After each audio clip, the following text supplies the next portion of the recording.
இந்த வீடியோவில் நம்ம பார்க்க போகிறது ஐபிஆரில் one of the important topic WTO world trade organisation. 12 மார்க்கில் கேட்குறாங்க, 7 மார்க்கில் கேட்குறாங்க. முக்கியமாக WTOனா என்ன, அதோட ஹிஸ்ட்ரி என்ன, அதோட ஃபங்க்ஷன்ஸ் என்ன, அதோட அட்வான்டேஜஸ் என்ன அப்படிங்கிறத நம்ம பார்க்க போகிறோம். நான் ஏற்கனவே ஐபிஆரில் ப்ரீவியஸ் வீடியோவில் சொல்லியிருக்கேன். WTO வேர்ல்டு ட்ரேட் ஆர்கனைசேஷன் என்று தொடங்கப்பட்டதுன்னா 1 ஜனவரி 1995. ட்ரிப்ஸ் அக்ரிமெண்ட்டுக்கு பிறகு ஆரம்பிக்கப்பட்டது தான் WTO. அதை ஒட்டி ஆரம்பிக்கப்பட்டது தான் WTO அப்படிங்கிறத நான் பேசியிருக்கேன் ட்ரிப்ஸ் அக்ரிமெண்ட்டில். ஸோ அதன் அடிப்படையில் இப்போ WTO எப்போ ஆரம்பிக்கப்பட்டதுன்னா 1 ஜனவரி 1995. பிஃபோர் தட் அந்த ஆரம்பிக்கும் போது ஒரு டிராஃப்ட் பண்ணாங்க, ஒரு குழு டிராஃப்ட் பண்ணாங்க. இதுதான் fundamental for the establishment of WTO அப்படிங்கிறாங்க. ஒரு டிராஃப்டிங் கொடுத்தாங்க. அந்த டிராஃப்ட் தான் fundamental for the establishing of WTO. அந்த டிராஃப்டை பண்ணவர் யாருன்னா டைரக்டர் ஜெனரல் ஆஃப் WTO அப்படின்னு சொல்லப்படுகிற டங்கல், DUNKEL. அவர் தான் director general of WTO Dunkel. அவர் கொடுத்த டிராஃப்ட் தான் டங்கல் டிராஃப்ட் அப்படின்னு சொல்கிறாங்க. டங்கல் டிராஃப்ட் மூலியமாக தான் இந்த WTO எஸ்டாப்ளிஷ் பண்ணப்பட்டது அப்படின்னு சொல்கிறாங்க. ஓகே, WTO கான்ஃபரன்ஸ் எத்தனை வருஷத்துக்கு ஒருக்கா நடத்துகிறாங்கன்னா 2 வருஷத்துக்கு ஒருக்கா நடத்துகிறாங்க. Ministerial conference 2 years once. அப்படி முதல்ல எங்கே கான்ஃபரன்ஸ் நடந்துச்சு அப்படின்னு சொன்னால் 1996 சிங்கப்பூரில் நடந்துச்சு. 1996 சிங்கப்பூரில் நடந்துச்சு. இப்போ WTO 98% ஆஃப் அந்த ட்ரேடு கண்ட்ரோல் யார் வச்சுருக்காங்கன்னா, ஓவரால் ட்ரேடு கண்ட்ரோல் 98% யார் கண்ட்ரோல் பண்ணுறாங்கன்னா WTO தான் கண்ட்ரோல் பண்ணுறாங்க. கிட்டத்தட்ட 500 டிஸ்பியூட்ஸ் வரைக்கும் செட்டில் பண்ணியிருக்காங்க அப்படின்னு சொல்கிறாங்க. டிஸ்பியூட் செட்டில்மெண்ட் அப்படின்னு வச்சுருக்காங்க. டிஸ்பியூட் செட்டில்மெண்ட் கிட்டத்தட்ட தற்போதுக்கு வரை 500க்கும் மேலான டிஸ்பியூட்டை தீர்த்து வச்சுருக்காங்க WTO. இப்போ WTOவுக்கு முன்னாடி என்ன இருந்துச்சு அப்படிங்கிறது நம்ம நல்லா தெரியும். GATT அப்படின்னு ஒரு அமைப்பு இருந்துச்சு. General agreement on tariff and trade. General agreement on tariff and trade, GATT. இந்த GATT வந்து 1948 1994 வரைக்கும் இருந்துச்சு. GATT எப்போ கொண்டு வரப்பட்டதுன்னா 1948. அது எவ்வளோ காலங்கள் இருந்துச்சுன்னா 1994 வரைக்கும் இருந்துச்சு. Since before the establishment of WTO. WTO ஆரம்பிக்கப்பட்ட ஆண்டு 1995. அது வரைக்கும் அந்த GATT தான் இருந்துச்சு. GATTில் சில டிஸ்அட்வான்டேஜெலாம் இருந்துச்சு. என்ன, GATTுக்கு மாற்றாக தான் WTO கொண்டு வரப்பட்டது. GATTில் அப்படி என்ன சொல்கிறாங்க அப்படின்னு சொன்னால், GATT மெயின்லி ஃபோக்கஸ் ஆன் குட்ஸை மட்டும் தான் GATT ஃபோக்கஸ் பண்ணிச்சு. சரி, அதுக்கு மாற்றாக கொண்டு வரப்பட்ட WTO எதை ஃபோக்கஸ் பண்ணுது?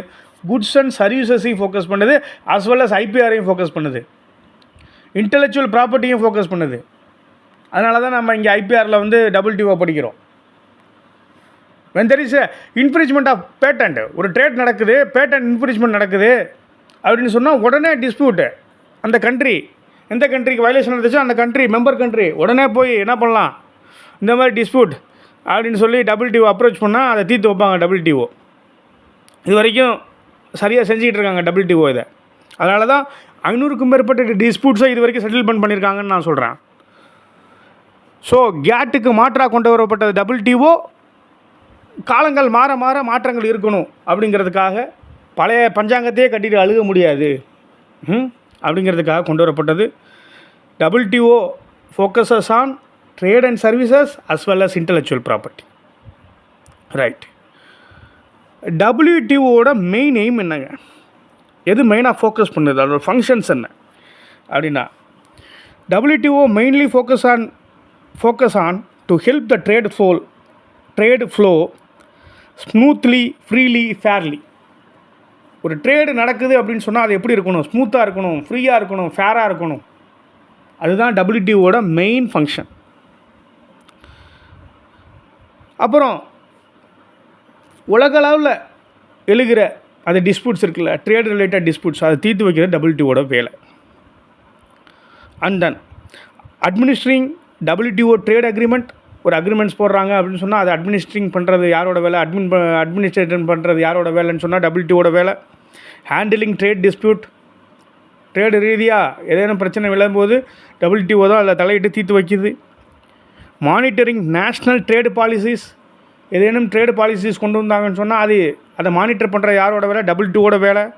Providing technical assistance to the member countries, conducting forum for trade negotiations, இதெல்லாம் WTOட functions. Administering WTO trade agreement, handling trade dispute, monitoring national trade policies, providing monitoring national trade policies, providing technical assistance, conducting forum for trade negotiations, இதெல்லாம் WTOட ஃபங்க்ஷனாக சொல்கிறாங்க. ஒரு country WTOவில் join பண்ண மெம்பரா அப்படின்னு சொன்னால் அதுக்கு என்ன செய்யணும் அப்படின்னு சொன்னால், அதுக்கு முதல்ல அந்த கண்ட்ரி வந்து WTOட பாலிசியோட ஒத்து போகிற மாதிரி ட்ரேட் அக்ரிமெண்ட்ஸை ப்ரொவைட் பண்ணணும். ஒரு நாடு மெம்பர் ஆகணும்னு சொன்னால் முதல்ல என்ன பண்ணணும் அப்படின்னு சொன்னால், அந்த நாட்டோட ட்ரேடு பாலிசி WTOவுக்கு ஒத்து போகணும். அப்போ தான் WTO அதை ஏற்றுக்குவான், மெம்பராக சேர்த்துக்குவான். இவனுக்கும் முரணாக இருந்துச்சுன்னு சொன்னால் அதை ஏற்றுக்க மாட்டாங்க. தற்போது எத்தனை கண்ட்ரிஸ் வந்து இந்த மாதிரி மெம்பராக இருக்காங்கன்னா 164 நாடுகள், 164 நாடுகள், 164 members. Right.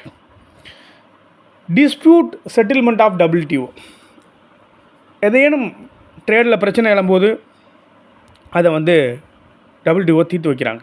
WTO is a international body that also deals in dispute settlement.